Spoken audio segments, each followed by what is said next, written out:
Olá pessoal, nesse vídeo vamos falar sobre um dos dispositivos de entrada mais conhecidos da computação, os controles de jogos. Embora pareçam simples, eles evoluíram muito ao longo dos anos. Os primeiros controles eles transmitiam apenas alguns comandos básicos para o controle, como mover um personagem ou realizar uma ação. Eles possuíam poucos botões, eram conectados por cabos e utilizavam tecnologias bem mais simples do que as conhecemos atualmente. Com o avanço da tecnologia, os controles eles passaram por grandes mudanças. Hoje eles contam com diversos recursos modernos, como os sensores de movimento, a vibração, os gatilhos e a conexão sem fio por Bluetooth. E isso melhorando na comunicação com o videogame ou computador. Além disso, os controles atuais eles oferecem maior precisão, conforto e a rapidez na resposta dos comandos. Com isso, proporciona para uma experiência muito mais imersiva para o jogador, que permite um maior controle durante todas as partidas e o melhor desempenho em diferentes tipos de jogos. Mas você já parou para pensar que com todas essas ações realizadas no controle, ele chega para o console ou computador? Sempre que pressionamos um botão ou movimento analógico, o controle ele converte essas ações para os sinais digitais que são emitidos. E esses sinais eles são enviados ao dispositivo que interpreta cada comando e executa a ação correspondente no jogo. Tudo isso em uma fração de segundo. E neste trabalho, vamos mostrar toda a evolução dos controles de jogos, explicar como funciona a comunicação dos modelos antigos e apresentar as principais tecnologias utilizadas atualmente e entender como esses dispositivos eles enviam informações para o computador ou videogame, tornando possível a interação entre o jogador e o jogo de forma rápida, precisa e eficiente. Os primeiros controles eram extremamente simples quando comparados aos atuais. Eles eram compostos basicamente por um direcional e alguns botões. Cada botão funcionava como um interruptor elétrico. Quando o jogador pressionava esse botão, um circuito era fechado e um sinal elétrico era enviado diretamente ao console. Nos primeiros videogames, como o Atari e o Nintendo, por exemplo, o console fazia uma leitura constante desses sinais, no qual esse processo recebe o nome de pooling. O videogame verifica rapidamente centenas de botões por segundo e vê quais estão sendo pressionados no momento. Como havia poucos comandos disponíveis na época, a quantidade de informações transmitidas era muito pequena. Isso tornava a comunicação rápida e suficiente para os jogos da época. Toda a comunicação era realizada por cabo, utilizando poucos fios e circuito bastante simples. Não existiam sensores, processadores internos, nem qualquer tipo de transmissão sem fio. O controle apenas informava quais botões estavam pressionados naquele momento. Mesmo com essa simplicidade toda, esses consoles foram fundamentais para o desenvolvimento da indústria dos videogames e serviram de base para todas as tecnologias que surgiram posteriormente na época. Com o avanço da tecnologia, os controles passaram a oferecer muito mais recursos e uma comunicação muito mais eficiente. Além dos botões digitais, surgiram os analógicos, que conseguem detectar diferentes níveis de movimentação. Isso permitiu controlar velocidade, direção e intensidade dos movimentos dentro dos jogos. Os controles também passaram a possuir circuitos integrados e microcontroladores responsáveis por interpretar todos os comandos do jogador antes de enviá-lo aos consoles. Outra mudança importante ocorreu na forma de comunicação. Inicialmente, tudo era feito por cabos, mas surgiram conexões USB que oferecem maior velocidade, estabilidade e permitem transmitir uma quantidade muito maior de informações. Posteriormente, apareceram os controles sem fio utilizando Bluetooth e radiofrequência. Esses sistemas eliminam a necessidade dos cabos e oferecem mais conforto ao jogador, mantendo uma comunicação rápida e segura. Hoje em dia, o pequeno processador existente dentro do controle organiza todas as informações captadas pelos botões, analógicos e sensores, transformando tudo em dados digitais enviados quase instantaneamente ao videogame. Os controles atuais podem ser considerados pequenos computadores. Além dos botões tradicionais, eles possuem sensores de movimentos, acelerômetros, giroscópicos, motores de vibração, gatilhos adaptáveis, touchpad, alto-falantes, microfones e diversos outros componentes eletrônicos.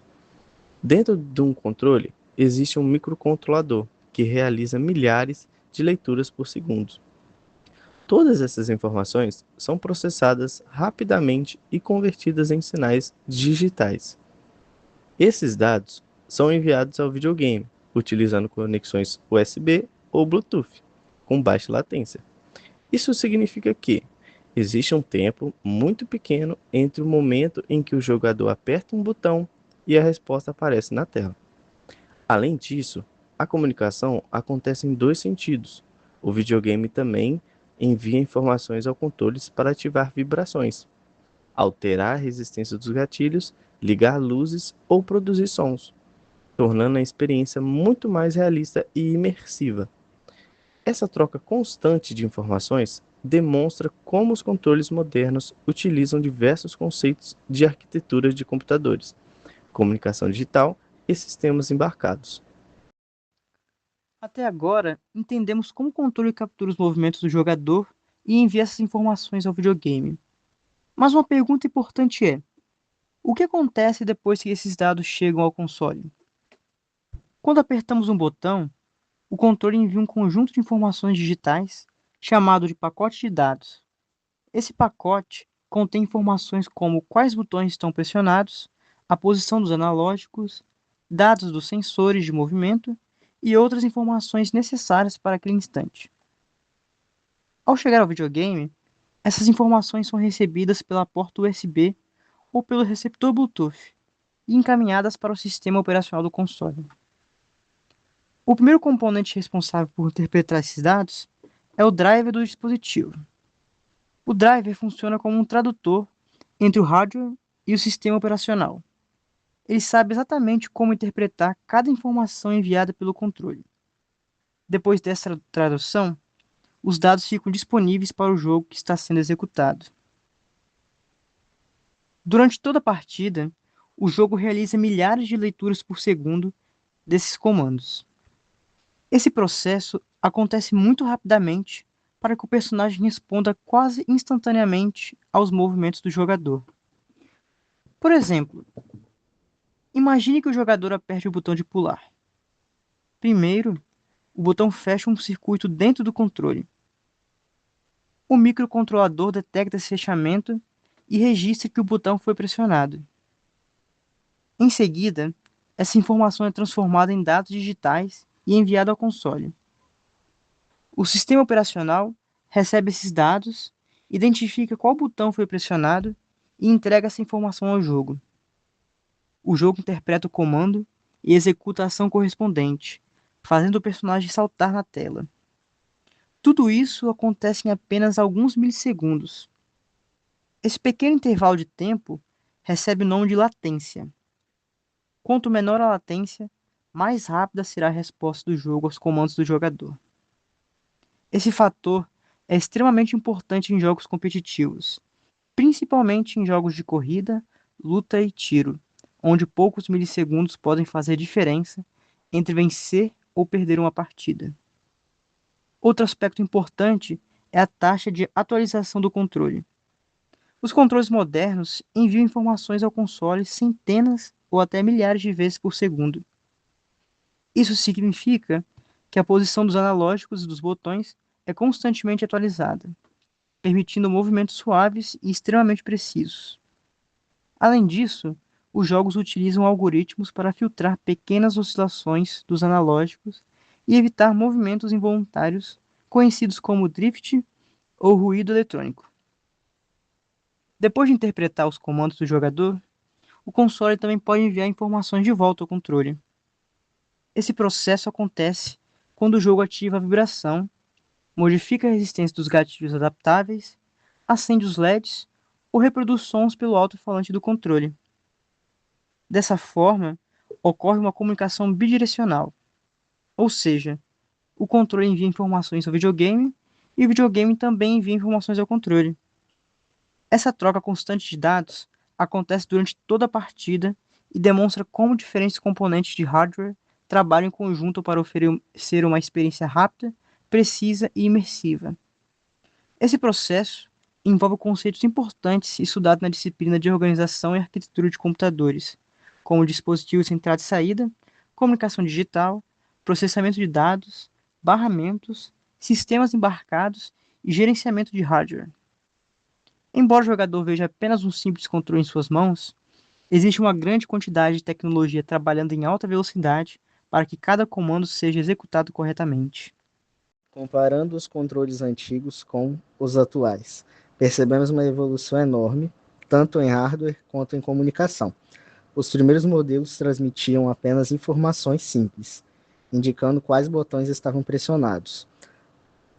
Já os controles modernos conseguem enviar posições dos analógicos, intensidade dos gatilhos, orientação especial, movimentos, vibração e diversas outras informações ao mesmo tempo. Tudo isso foi possível graças ao avanço da eletrônica, dos microprocessadores, dos protocolos de comunicação e das tecnologias sem fio, que permitiram uma troca de dados muito mais rápida e eficiente. Além de oferecer mais conforto ao jogador, essas tecnologias proporcionaram uma experiência muito mais precisa, imersiva e realista durante os jogos. Concluímos que os controles de videogame deixaram de ser apenas acessórios simples e passaram a ser dispositivos inteligentes capazes de processar informações e se comunicar constantemente com o console ou computador. Esse tema demonstra claramente com conceitos. Estudos em organização e arquitetura de computadores estão presentes em equipamentos que utilizam o nosso dia a dia. Muito obrigado pela sua atenção.